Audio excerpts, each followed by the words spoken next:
Hi, my name is Joan Whitson. And I'm Erika Bauserman. And we're with the Early Learning Coalition of North Florida. Joan, do you know that you have a worm on your head? I do? Yes.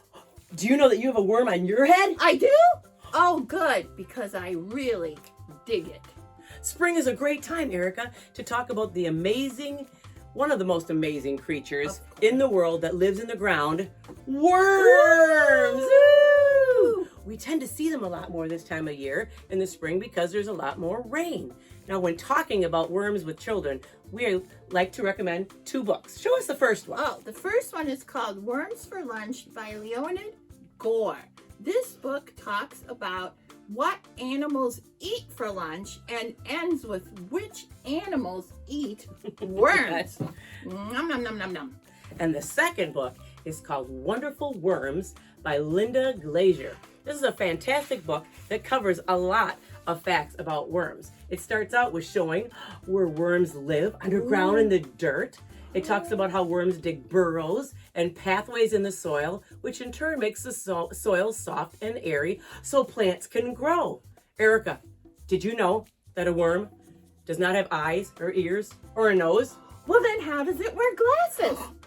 It does have a mouth, though. Ooh. And they eat dirt and rotting leaves. Yum. And that's how they dig through the burrows in the ground. At the end of this book is also 2 pages of questions and answers that you can use to further discuss facts about worms in your classroom. Wow. You know what I've always wondered? What? Why worms are just so slimy. Well, it's because their skin needs to be moist in order to breathe. Most earthworms breathe through their skin. Also, moist skin makes it easier for earthworms to move through their burrows. If an earthworm dries out, it'll die. There are so many interesting facts you can learn about worms by reading this book. And 2 activities that are fun to do with kids while talking about worms are, first, here we have you can use dirt, and I have coffee sand here, which is made out of equal parts of ground coffee and cornmeal. And then you can fill buckets or bowls, and then guess what? Then you put the worms in here and you dig around. Come on. Let's go. Oh my goodness. Oh, it's so creepy. Cool. Oh, look what I found. You've got a big one. Oh. And you can have the kids. Oh, yeah. And then they come in, they'll go, it smells like Starbucks in here because of all the coffee. But see how much fun they can have with this. And if those who are adverse to touching this, you can use a little scoop. Yep, scoop them right out of there. Ooh. Well, sort of scoop, but that works. And they will squeal with delight, and they'll go, oh, oh, oh, no, no, no, no. I just love it. Now wait though, with this next activity, Yeah. I'm sorry, it's even better. Let me move It's this even over. better. This is the magic growing worms. Woo! You can impress everybody you know. Okay. It's almost like a magic trick. Okay. All you do is, I remember this as a kid, which was hilarious. I used to go to McDonald's, and they had paper straws, and I used to do this with the paper on the straws. But it's the same thing. All you do is take a piece of tissue paper. I found that it's just, and I found brown, red, and brown, black, since that's mostly what worm colors are. And you either take a pencil or you can use a straw. I found a pencil is the best, and you just lay it down and have the kids just, I hope you can see what I'm doing. I'm just wrapping up the tissue paper. See, like how I just wrapped it around like this. And then you just squish it down. See how I'm just pushing it down as far as it can go. And pinching it down. Good. And then you go like this, release it.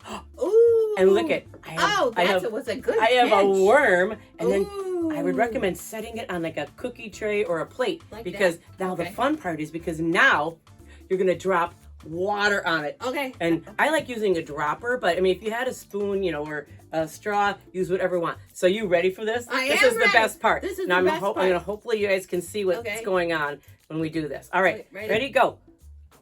Oh, look at it! Look at, I'm holding it up because I want you on the video to see. Can you see how the worms do the red one. Do the red one. Look at. Oh, can my you God. see how they're moving and growing? Oh, that one. Look at that. Oh, look at it. You got to see it. I want you to see. And look at that black one.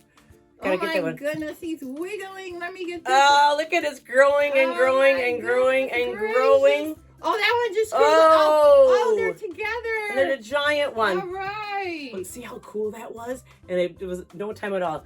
I know if you do this, kids are going to want to do this over repeat. and over and over, just like I like to do this. Absolutely. And I will do this all day too. So, there are several good songs to use when teaching kids about worms. One is the Wiggly Woo song. The words of the song can be downloaded on YouTube. And another famous one is Herman the Worm by the Learning Station. But my favorite, which we will end with, is Worms, Worms, Worms by Banana Soup. Hit it, Erika! When the worm Worms, worms, worms. Worms, worms, worms. Worms, worms, worms. Ooh, look at these soggy worms. Bye, everyone. Bye. We hope you'll do these activities at home or in your classroom. Please subscribe to our Early Learning Coalition North Florida YouTube page. Take care until next time. Bye.